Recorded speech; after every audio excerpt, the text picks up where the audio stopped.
What's up, everybody, and welcome back to another episode of the JuiceBox, presented by Lock City. It's Wighty here today. Happy Monday morning. Hope everyone had a great long weekend and ready to hop into a new week. This is going to be my second take recording this. I just tried to do it a couple of minutes ago, and my OBS crashed like 13 minutes into the recording. So without further ado, let's try this again. Today we have episode 125 of the JuiceBox, which is going to be everything you need to know for MLB action today on Monday, July 7th, including, of course, our JuiceBox Lock of the day. Yesterday we didn't have an official episode because Muns and I had an early tea time, but we still pushed out a JuiceBox Lock for the day. We took Kyle Tucker over 1.5 hits plus runs plus RBIs at minus 130. He cashed this with ease. He finished with 5 total HRRs. So overall, our record is now 55, 37, and 1, up a total of 39.43 units. That is $3,943 for you $100 bettors, or $394.30 for you $10 bettors, so on and so forth. We also cashed both our free pick of the day and our max pick of the day in our Discord server. We went 4-0 on MLB best bets, so on and so forth. We've been super hot in there throughout the summer. MLB, WNBA, we got a lot of content going on in there. Ton of different sports, soccer, tennis, cycling, so on and so forth. Esports, but it's on a little bit of a break. Counter-Strike should be back next week, and I'm super excited for that one personally as well. So for access to all of this other content, you can join our premium tier Discord at whop.com/lockcity. That's WHOP.com/lockcity for only $5 a month. This gets you access to every cheat sheet every day across all active major sports, access to premium picks from all 9 of our pro cappers, and tons of other sport-specific and stat-specific data points on a daily basis to help you become a better sports bettor. Alrighty. Let's get into the slate here. I'm going to fly through it a little bit quicker just because I lost like 13 minutes of time going through it previously. Let me give ESPN a little refresh here, see if Detroit has decided on a pitcher yet, and they have not. Okay, without further ado, let's get into it. The first game of the day is going to be the Tampa Bay Rays at the Detroit Tigers, 6:40 p.m. Eastern Time, Comerica Park, Detroit, Michigan. The Rays are giving Shane Baz the start here. He's 8-3 with a 4.33 ERA and a 1.25 WHIP. The Tigers are undecided. Bullpen game probably, or obviously. So I want to lean Rays here, to be honest. I mean, Tigers 30-14 at home. The Rays have also been a hot team. The Rays have won 2 of 3 so far against the Tigers, but obviously that was down in Tampa. I don't know. As much as I'd like the Tigers here, I could definitely see the Rays winning this game. No pitcher announcement obviously makes it tough to say anything officially on this. This is definitely not a game that's going to end up on MLB best bets or anything like that. But in terms of leans, I would lean the Rays in this one, unfortunately. Next one up is going to be the Rockies and the Red Sox, Fenway Park, Boston, Massachusetts. We have Austin Gomber getting the start for the Rockies. Left-handed pitcher. He's 0-1 with a 5.49 ERA and a 1.53 WHIP. Richard Fitz gets the start for the Red Sox. He's a right-handed pitcher. 0-3 with a 4.50 ERA and a 1.25 WHIP. I got to lean Boston in this one. This line just slid, actually, from like 20 minutes ago till now. It was minus like 210, I think it was, or 205, and now it's down to minus 235. Nonetheless, Boston probably wins this game. The Rockies are 11-33 on the road. They're losing 75% of their road games. This is not going to be one that they win. Boston Red Sox on the money line is probably a safe parlay piece, even though they're starting Richard Fitz. Next one up, also 7:10 p.m. Eastern Time, is going to be the Marlins and the Reds, Great American Ballpark, Cincinnati, Ohio. Jansen Junk gets the start for the Marlins, right-handed pitcher. He's 2-1 with a 3.62 ERA and a 1.13 WHIP. Brady Singer gets the start for the Cincinnati Reds. He's 7-6 with a 4.36 ERA and a 1.34 WHIP. I think this is a game that the Reds win. Reds have been the hotter team. The Marlins have won 2 of 3 against the Reds, which I think is kind of funny. Both of these teams have lost 2 of their last 3 games. The Reds have been playing a little bit better competition. Not a game that I love. Again, there's a thunderstorm warning, I'm pretty sure, for this one later as well, so maybe keep an eye on that. But I would like to lean Reds money line at minus 145 for this game. Next one up is going to be the Dodgers and the Brewers, 7:40 p.m. Eastern Time, American Family Field in Milwaukee, Wisconsin. Yoshinobu Yamamoto is getting the start for the Dodgers. He's 8-6 with a 2.51 ERA and a 1.01 WHIP. Freddie Peralta gets a start for the Milwaukee Brewers. He's 9-4 with a 2.91 ERA and a 1.09 WHIP. This one, I think, just in terms of best bets, I'm just going to go NRFI. I thought about this game for a little while and thought about sides and whether to take an over and under, who to take on the money line, so on and so forth.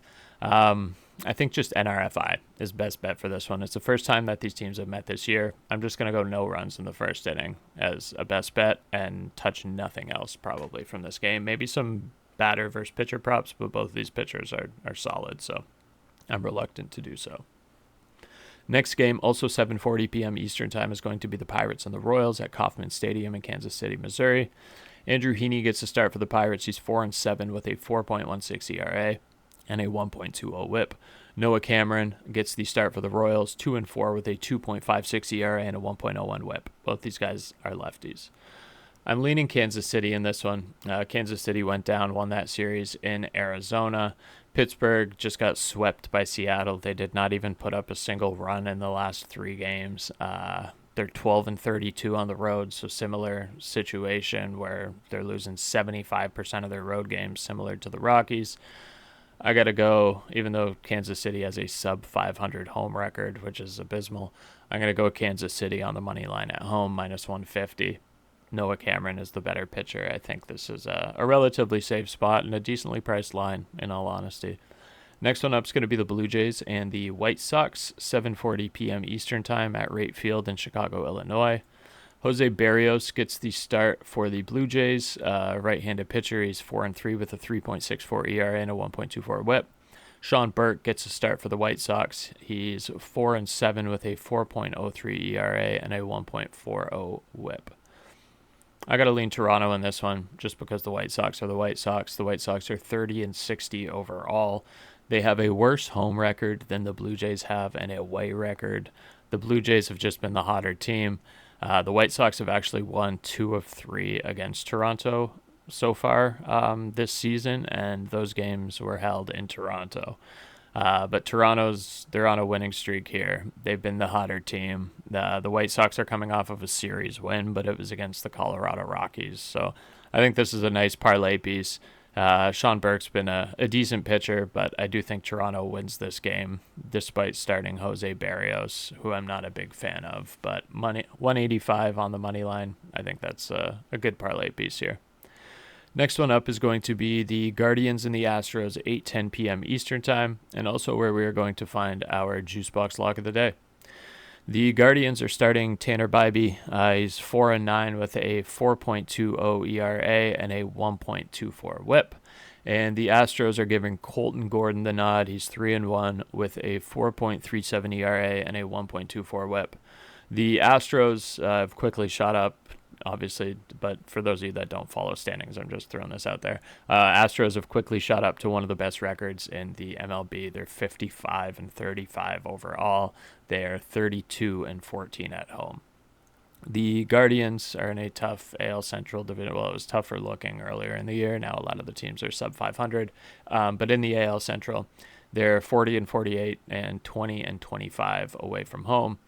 They got to go down to Houston, play a hot Houston team who's starting Colton Gordon, who's looked good. I've liked Colton Gordon, not in terms necessarily of ERA, but in terms of what we've seen out of him on the strikeout side of things. This strikeout line, when I first recorded the podcast, was 137 at over 3.5 strikeouts. Now you got to get it at over 4.5, unfortunately, but we're getting plus money on it. So we're going to go with Colton Gordon over 4.5 strikeouts for our JuiceBox Lock of the day today. It's plus 130 on Bet365. When we're looking at recent pitcher history against this against this Cleveland Guardians team, Tarek Skubal is a lefty, got 10 Ks. Let's see, Colton Gordon already against them threw for 5 Ks. Liberatore got 5 Ks. Matthew Boyd got 5 Ks. So they've been struggling against left-handed pitchers in 2025 so far this season. They are the 9th worst team against lefties. I think Colton Gordon hits this line of 5 again. Over the last 10, he's got 5 or more strikeout. Well, I shouldn't say 10. This is 8 games. Over the last 8 games, He's hit 5 or more strikeouts 4 times. He did it against Tampa Bay twice. He's already done it against Cleveland, obviously, in Cleveland, and now he gets the advantage of pitching at home, and he's done it against Minnesota. When we're looking at Colton Gordon in terms of splits, at home, he's been about the same as he has been on the road, but he's been striking out a lot of batters. He's got 22 strikeouts in 29 innings at home, so pretty good in terms of ratio there. In terms of a game log, when he's pitching at home, he's going a lot deeper usually than when he's pitching on the road. He's gone 5 innings, 6 innings, 6 innings, 5 innings, 5 innings. So he's going usually at least 5. In those starts, he's got 7 strikeouts, 6 strikeouts, 5 strikeouts, 5 strikeouts, so on and so forth. The only one he didn't get 5 against, aside from the first game of the year, was the Phillies. So I really like this line for Colton Gordon. I do think he gets 5 Ks today. We're going to go with that for our JuiceBox Lock of the day. Alrighty, next one up here is going to be the Rangers and the Angels into our West Coast games, and already our third last game of the night. This one's going to be at Angel Stadium, Anaheim, California. Jake DeGrom gets the nod for the Rangers. He's 9-2 with an ERA of 2.13 and a .89 whip. I was going to say .089. That would be outrageous and inaccurate. Yusei Kikuchi gets the start for the Angels. He's 3-6 with a 2.81 ERA and a 1.37 whip. I like what we've seen out of Kikuchi. Honestly, this has been one of the better years I've seen out of him, at least recently. But Jake DeGrom is just on an absolute tear. The Rangers have won all 3 against the Angels this season. It sucks that the Rangers are 18-27 on the road this year, but Jake DeGrom being 9-2 with a 2.13 ERA, we got to go Texas Rangers first 5 in this one. Away from home, his ERA is 2.40. He's 4-0 away. He hasn't lost a decision away from home. All of his decisions, he's 5-2 at home and 4-0 away. So I got to go Texas Rangers first 5 on the money line on this one. It's going to be about -150. Angels could win this game. They're a little bit sneaky. They've not been hot as of recently. They've lost 4 of their last 5, but those were all on the road. So heading back home, you don't really know. The Rangers lost their series against San Diego 2-1, but prior to that, they held it down against Baltimore. They're continuing a road trip here, which is always tough, but I do trust DeGrom in this one. We're going to go Rangers first 5 on the 2-way money line for this as a best bet. Next one up, Diamondbacks and the Padres, second last game of the night, Petco Park, San Diego, California. Zach Gallen gets the nod for the Diamondbacks. He's 6-9 with a 5.45 ERA and a 1.37 whip. San Diego is starting Yu Darvish. No way. Alrighty. Hell yeah. Already Yu Darvish. First start of the year for Yu Darvish. Last year he's alright. He probably had an ERA of like 3-something. 3.31 last season. He's not bad. He's getting, again, first start of the year. He's 38 years old. I don't know. I think he gets bombed here. I kind of want to go Diamondbacks in this one, but it's tough because they've lost 4 of their last 5, whereas the Padres have looked like the better team, and the Padres are 27-15 at home. Gallen's ERA hasn't looked great, but last time out he was able to throw for like 10 Ks in 7 innings. So I don't know. Maybe this is let's go over 7.5 for this one. I like that because I don't trust Darvish, and I'm not sure that I trust Gallen. So we're going to go over 7.5 -125 on this one on second thought. I like that line. I think that I might even slide that into MLB Best Bets and pull something off it. I quite like that. Last game of the night is going to be the Phillies at the Giants out at Oracle Park in San Francisco. Chris Sanchez gets the start for the Phillies. He's 7-2 with a 2.68 ERA and a 1.13 whip. And Landon Roop gets the start for the Giants. He's 6-5 with a 3.48 ERA and a 1.48 whip.